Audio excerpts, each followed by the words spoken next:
I got 1, 2, 3, 4, 5, 6, 7, 8 wrenches in my top drawer of my Snap-on box. Get ready to fix some cars. Get ready to fix. Let's go. Hey, what's up, guys? This is MJ, and today I want to talk about an awesome American used car that you can get for around $6,000. So it's 2022, and the average price of a new car is over $40,000 frickin' dollars. That is way too high. So we're going to talk about a used car that you can get that's going to be solid, dependable, and not break the bank. And that car is the Ford Fusion. It's made from 2005 to 2012. That's the first generation, and that's the one I'm going to recommend here today. So this car is also known as the Mercury Milan, and if you get the Lincoln version, it's the MKZ. If you get the Lincoln version, though, that only comes with the V6. So in my opinion, if you have the choice between getting a 4-cylinder and a 6-cylinder, you definitely want to get the 4-cylinder version.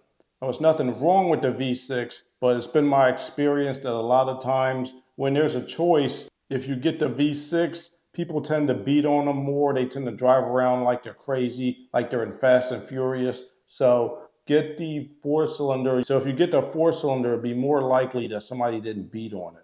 So the 4-cylinder is a 2.3 liter engine with 160 horsepower. That's going to be mated to either a 5-speed automatic or a 5-speed manual transmission. So here's a cool thing about this car is the engine and transmission are both made by Mazda.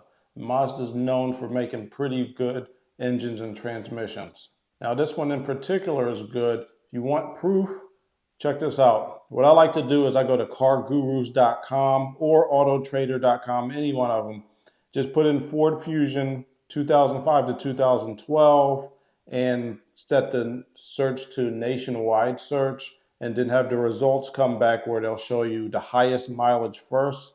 Now I did that. I found a lot of high mileage Ford Fusions on there. Most of them around 240, 250,000 miles, which is a really good accomplishment. So this car is also pretty good on gas. You're going to get about 20 miles per gallon in the city and 29 on the highway. That's with the 4-cylinder engine that I'm recommending.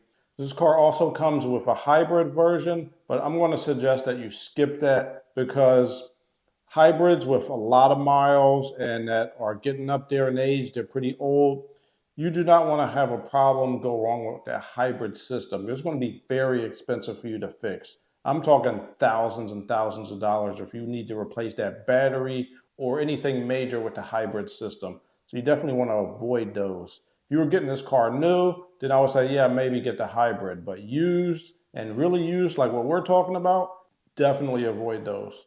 Also with this car, I would suggest getting one that's older than 2013. Put in a 6-speed transmission that Ford and GM designed together. Now, I don't know why they decided to design the transmission together, but it was a terrible idea because a lot of those transmissions have more problems than the first generation. So I would stick to the first generation Ford Fusion because of the transmission issue. So from my experience with these cars, I haven't owned one personally, but I have worked on them a lot. And I always found that the suspension was always tight. Ball joints and tie rods never seemed to wear out as much as other cars. I think that's due to the fact that it has 2 lower ball joints, which is something I noticed in these vehicles when they first came out. I thought that was a pretty cool design. And I think it leads to the suspension parts wearing out less frequently. Now, they're not going to last forever, but I think they last a little bit longer than in most cars. Also, I noticed with this car it's pretty easy to work on. You got the fuel pump is right under the back seat. Just pull back the back seat and there's a cover and you can easily access the fuel pump without having to drop the tank.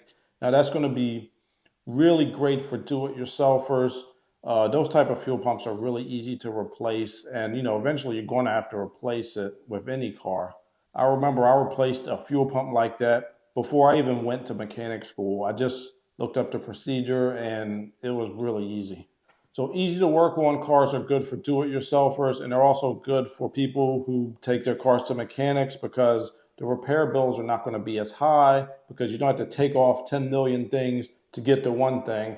Most of the stuff is pretty much right there. Now there is one exception to that with this car. I do remember there being problems with, I think it was the EVAP temperature sensor which is under the dashboard. It's for the AC system. Now that is a pain in the butt to get to. So if you're looking at buying one of these cars, you want to make sure that the AC works. If the AC works, that sensor's probably already been replaced a long time ago. It should probably be fine, but you definitely want to make sure that the AC is working good. So for this or any used car, if you're not a mechanic, I recommend paying a mechanic to go look at the car before you buy it.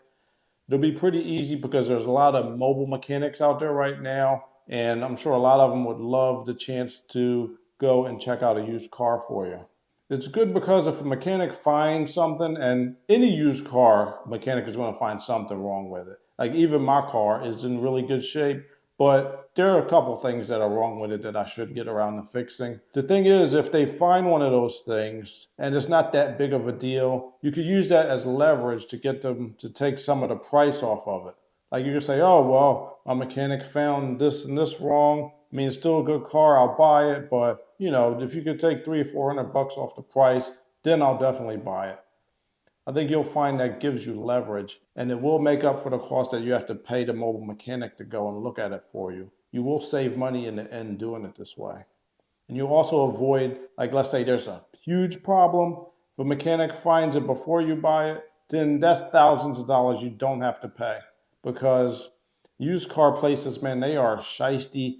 They could hide stuff, and it takes a really good mechanic to be able to find that stuff first and to be able to report it to you. So you definitely want a mechanic on your side when you go to pick out any used car, not just this one, any one. The other personal experience I have with this car is I used to work at Ford Technical Hotline, which is the hotline that dealership mechanics would call when they couldn't figure out a problem with a vehicle. I did my internship there one summer, and I found that there was very few complaints about this Ford Fusion. So it's really a solid built car. So that's my pick for a good American used car that you can get that'll be reliable, dependable, and pretty easy to work on, not too expensive to fix. They made a lot of them, so there are a lot of parts out there for it.